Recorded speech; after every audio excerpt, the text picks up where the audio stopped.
Hi dears, ഇന്ന് നമുക്കൊരു Alfredo loaded chicken pasta ഉണ്ടാക്കിയാലോ. ഞാനിതിന് വൈറ്റ് സോസ് പാസ്ത ആണ് കേട്ടോ പറയലേ. അപ്പോൾ നമുക്കൊരു വൈറ്റ് സോസ് പാസ്ത ഉണ്ടാക്കാം. പേര് പറയാൻ ബുദ്ധിമുട്ടുള്ള പോലെ അത്ര ബുദ്ധിമുട്ടൊന്നല്ല കേട്ടോ. ഇത് ഉണ്ടാക്കാൻ ഭയങ്കര സിമ്പിളാണ്.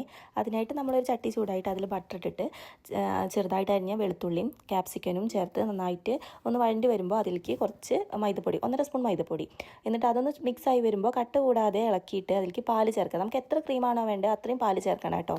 ഇതാ ഈ കാണുന്ന കൺസിസ്റ്റൻസിയിൽ കേട്ടോ. പിന്നെ നമ്മൾ ഉണ്ടാക്കുന്നത് ചിക്കൻ പാസ്ത ആണല്ലോ, അപ്പോൾ അതിലേക്ക് ചിക്കൻ വേണമല്ലോ. ആ ചിക്കൻ നമ്മൾ ചെറുതായിട്ട് അരിഞ്ഞിട്ട് ഉപ്പും മഞ്ഞളും ചേർത്തിട്ട് അപ്പുറത്ത് ഫ്രൈ ചെയ്യുന്നുണ്ട് കേട്ടോ.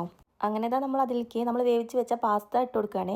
എന്നിട്ട് അതിൻ്റെ മുകളിൽ നമ്മൾ ഫ്രഷ് ക്രീമും കുറച്ച് ചേർത്തു, പിന്നെ കുറച്ച് ചില്ലി ഫ്ലിക്സും. എന്നിട്ട് നന്നായിട്ട് മിക്സ് ചെയ്യുക. എന്നിട്ട് അതിലേക്ക് നമ്മൾ വെന്ത് വന്ന ചിക്കനും കൂടെ അതിൽ ചേർക്കുക.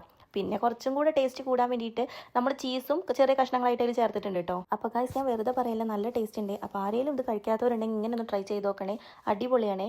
അപ്പോൾ അത്ര ഗൈസ്, ബൈ. എല്ലാവരും ഒന്ന് വീഡിയോ സപ്പോർട്ട് ചെയ്യണേ.